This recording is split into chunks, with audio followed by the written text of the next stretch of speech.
ఇప్పుడు ఈ ఎల్నినో ప్రభావంతో ఉత్పన్నం కాబడేటువంటి పరిణామాలను అధిగమించడానికి ఇవాళ ఎల్నినో ప్రభావం ఏదైతుందో వాతావరణ నిపుణులు గత 6 మాసాలకి ప్రభుత్వాన్ని హెచ్చరిస్తున్నారు. ఇప్పుడు 6 మాసాలకి ప్రభుత్వం నిద్రపోయి దాన్ని అధిగమించడానికి ఏ విధమైన చర్యలు చేపట్టకుండా ఇప్పుడు వర్ణయాగం చేస్తుంటే ఆశ్చర్యం కలుగుతుందా?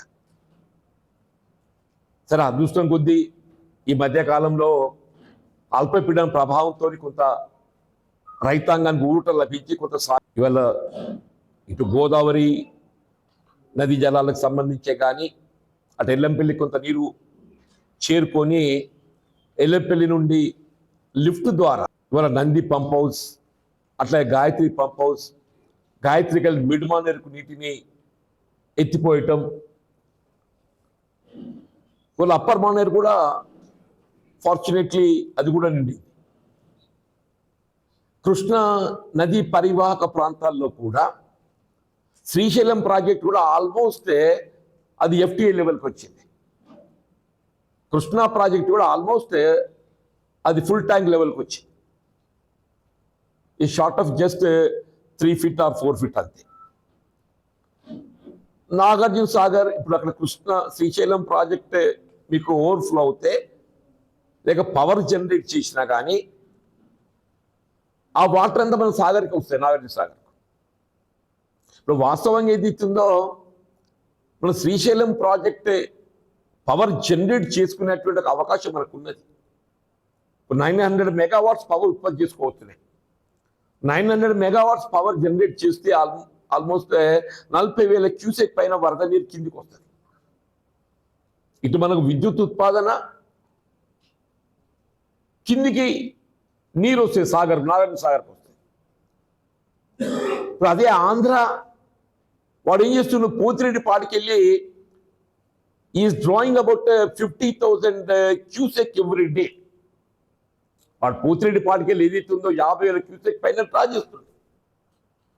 సరే, మేడిగడ్డ బ్యారేజ్, లక్ష్మీ సాగర్ 2 పియర్స్ కృంగిపోయినాయి. నీకు ఇట్స్ అబౌట్ 33 months, 2.5 years గడిచిపోయింది. పైన అన్నారం సుందిల్ ఏదైతుందో జస్ట్ సిపిఎస్, ఆ సిపిఎస్ ఏదైతుందో మనం కొంత గ్రౌటింగ్ చేసిండ్రు, ఇంకేం అవసరం పడ్డట్టే చేసుకునేటువంటి అవకాశం కూడా ఉంది. నువ్వు అన్నారం సుందిల్లా ఏ విధంగా యూటిలైజేషన్ తీసుకురావాలనేటటువంటి యొక్క ఆలోచన చెయ్యవు. వీళ్ళు తుమ్మడిహట్టి బ్యారేజ్ నిర్మాణం చేసి అక్కడికి వెళ్ళి నీరు ఏదైతుందో మళ్ళీ ఎక్కడికి తేవాలి, సుందిల్లకే తేవాలి. సుందిల్ల అనేది దాన్ని మనం రేపు తుమ్మడిహట్టి నిర్మాణం చేసుకున్నా కానీ సుందిల్లకి నీరు వస్తే సుందిల్లకి వెళ్ళి ఎల్లంపల్లికి ఎత్తిపోసుకుంటాం. అంటే Sundilla is essential barrage to get it. Revanth Reddy ఇవాళ 30 మాసాలు నిద్రపోయింది. 30 మాసాలు నిద్రపోయింది. ఇవాళ నువ్వు ఏదైతే ఉందో తుమ్మడిహట్టి నిర్మాణం ఎందుకు జాప్యం చేస్తున్నావు అని చెప్పారంటే నేను మహారాష్ట్రలో ఒప్పందం చేసుకోవాలని చెప్పంటాడే.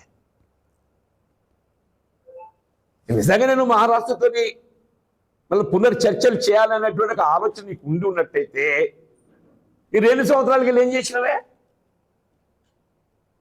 ఈ తుమ్మడిహట్టి ప్రాజెక్ట్ అనేది కాంగ్రెస్ పార్టీ ఎలక్షన్ ప్రణాళికలో పేర్కొన్నది. It's not new project, it's not new project. మనం ఎన్నికల ప్రణాళికలో కాంగ్రెస్ పార్టీ పేర్కొన్నది, మేము ఆ తుమ్మడిహట్టి ప్రాజెక్ట్ ఏదైతుందో బ్యారేజ్ నిర్మాణంతో నీటిని తరలించి మేము ఎల్లంపల్లికి చేరువేస్తామని చెప్పాలి. వాళ్ళు నువ్వు ఎందుకు దాన్ని నిర్మాణం చేస్తలేవు, ఎందుకు జాపే? 3 బడ్జెట్ కలిసినాయి అన్న. 24-25, 25-26, ఇప్పుడు 26-27 నడుస్తున్నది. ఇది 3వ బడ్జెట్ నడుస్తున్నది. ఇక మిగిలే 2 బడ్జెట్లు, 2 వర్కింగ్ సీజన్స్. 3 వర్కింగ్ సీజన్స్ అయిపోయినాయి. ఇక మిగిలే 2 వర్కింగ్ సీజన్స్, 27 సమ్మర్, 28 సమ్మర్. నువ్వు ఏదైతున్నదో నువ్వు మేడిగడ్డ 2 పియర్స్ కుంగిపోయినాయి, ఆ నీరు నువ్వు ఎట్లా వినియోగించుకోవాలనేటువంటి ఆలోచన లేదు. అందరం కూడా ఏదైతే కన్నపల్లి పంప్ హౌస్కి వెళ్ళి హౌస్ కింద ఒక కాఫర్ డ్యామ్ నిర్మాణం చేసి పైన అన్నారంకు సుందీలకు ఎత్తిపోస్తే అది రివర్స్ పంపింగ్తోనే ఎస్ఆర్సీ దాకా పోతాయి. నీకు రివర్స్ పంపింగ్తోనే ఎస్ఆర్సీ దాకా పోతాయి.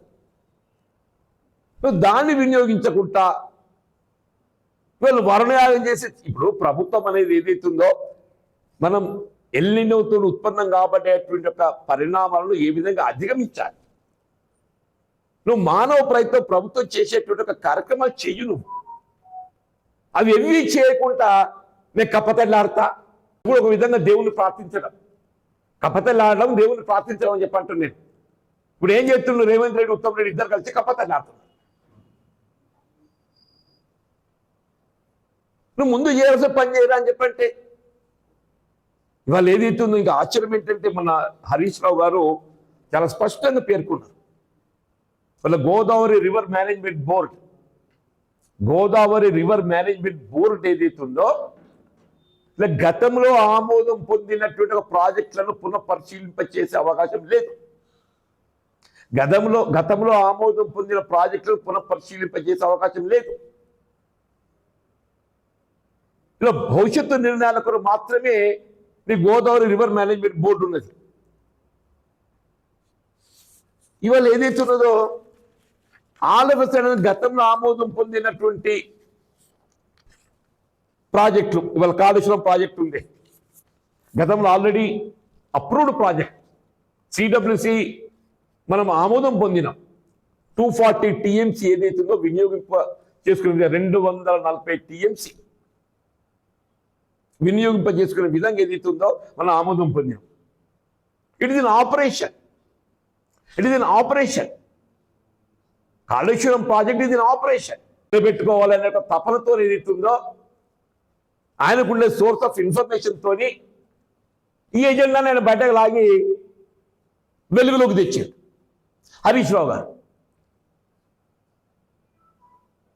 మీరు 5th ఆగస్ట్ ఎప్పుడైతే సిఆర్ పార్టీలు కలిసిండ్రో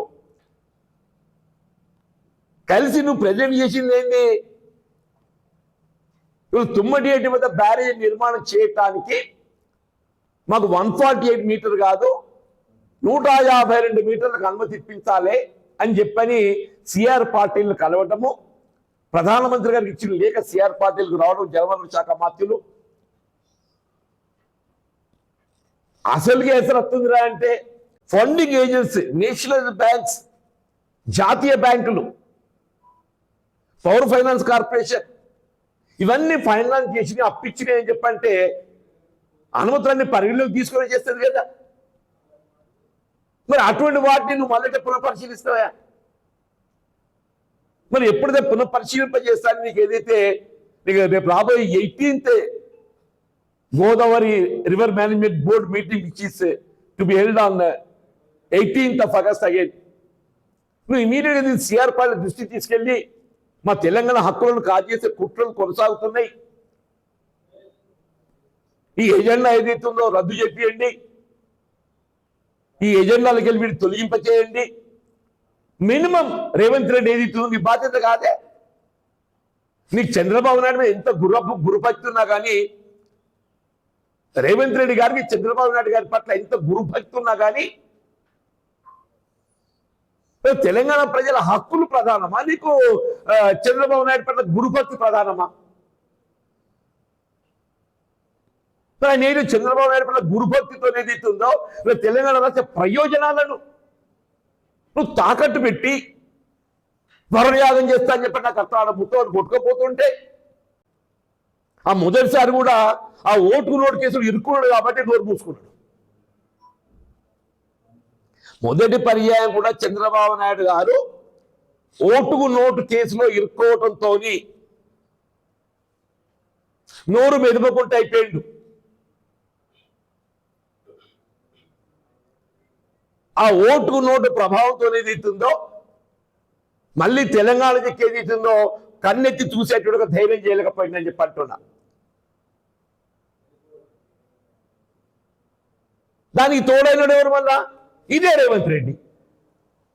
ఓటుకు నోటు తోడైనడు ఎవరే? చంద్రబాబు నాయుడికి. చంద్రబాబు నాయుడు డైరెక్షన్ ఇస్తే ఆ డైరెక్షన్కి అనుగుణంగా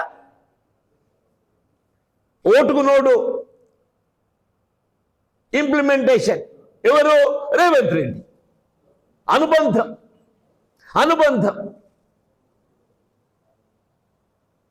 మళ్ళీ అదే కుట్రలు కుతంత్రాలని చెప్పి మళ్ళీ అదే కుట్రలు కుతంత్రాలని చెప్పి అంటున్నాను నేను. ఇవి ఎంతకాలం సహించడం అని చెప్పి అంటున్నాను నేను.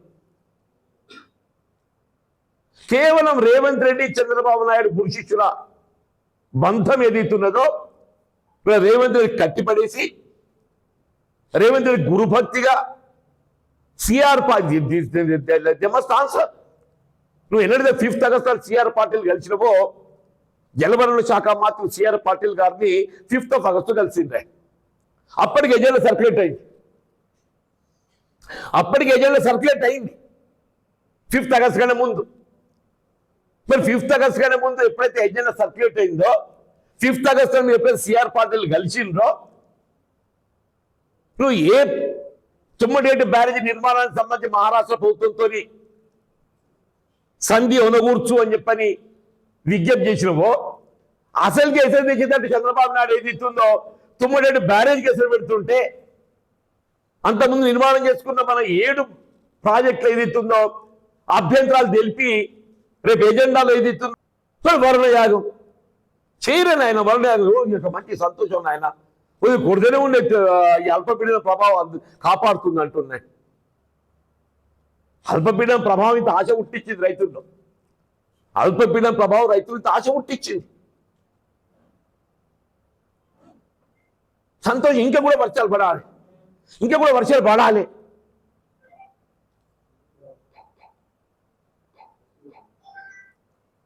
ఇవాళ ప్రకృతి వైపరీత్యాలతో పంటలు నష్టపోయే ప్రమాదం పొంచి ఉంది.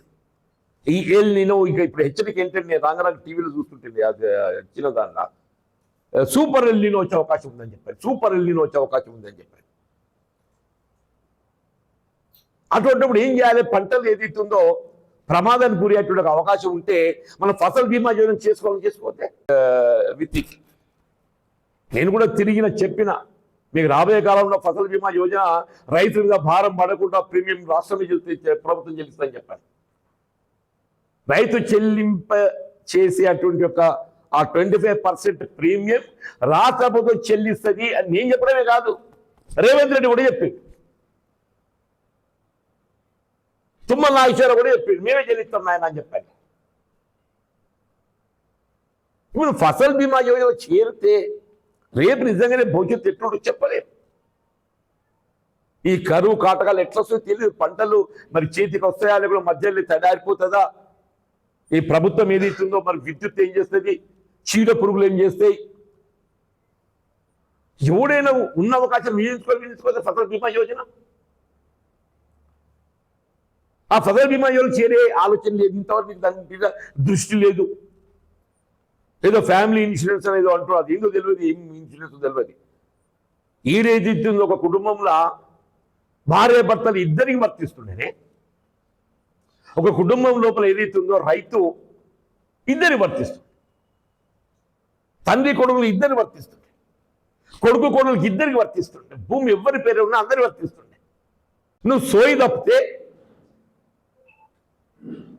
యాగాలతో మొత్తం పనులు అయితే అనుకుంటే యాగం డెఫినెట్లీ గివ్స్, దేవుడు అందరూ విశ్వాసం ఉన్నదే, ఎవరైనా కూడా కాదని అని చెప్పి అంటున్నా. దాని అర్థం ఏదైతుందో మానవ ప్రయత్నాన్ని వదిలేసి అన్ని దేవుడే చూసుకుంటాడు అనుకుంటే ఎట్లా? ఇప్పుడు ఏమైపోయింది, రేవంత్ రెడ్డి ఉత్తమ్ రెడ్డి ఇద్దరు కలిసి చేతులు ఎత్తేసారు. రేవంత్ రెడ్డి ఉత్తమ్ ఇద్దరు చేతులు ఎత్తేసారు. ఇక ప్రభుత్వ పాలన అనేది దేవుడే చూసుకోవాలి.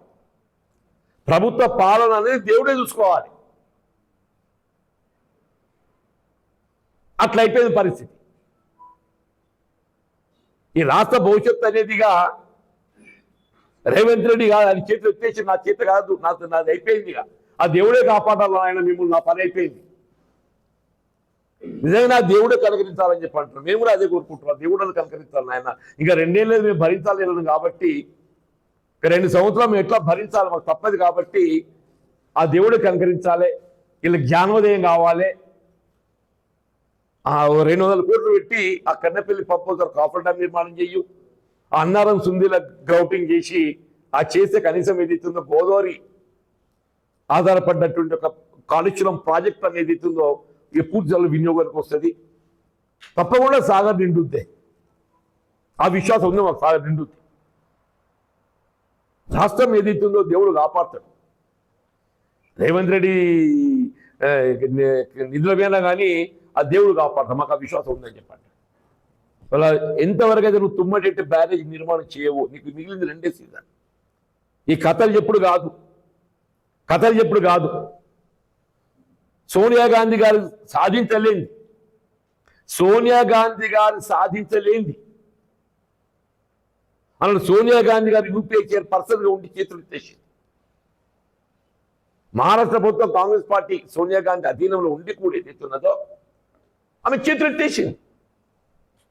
మీ ఇరు రాష్ట్రాల మధ్య తగాదా నేను జోక్యం చేసుకోలేను అని ఆమె చేతులు ఎత్తేసింది. మరి మోడీ గారు ఏదైతుందో రేవంత్ రెడ్డి గారికి ఆయనతో ఉన్న సాన్నిహిత్యంతో, రేవంత్ రెడ్డి గారు మోడీ గారితో ఉన్న సాన్నిహిత్యంతో ఇప్పిస్తే సంతోషపడతాం, మేమైతే మీ వెల్కమ్. కానీ ఏదైతుందో ఆ సాకుతోని నువ్వు జాప్యం చేస్తే మాత్రము నేను ప్రజలు క్షమించరు అని చెప్పని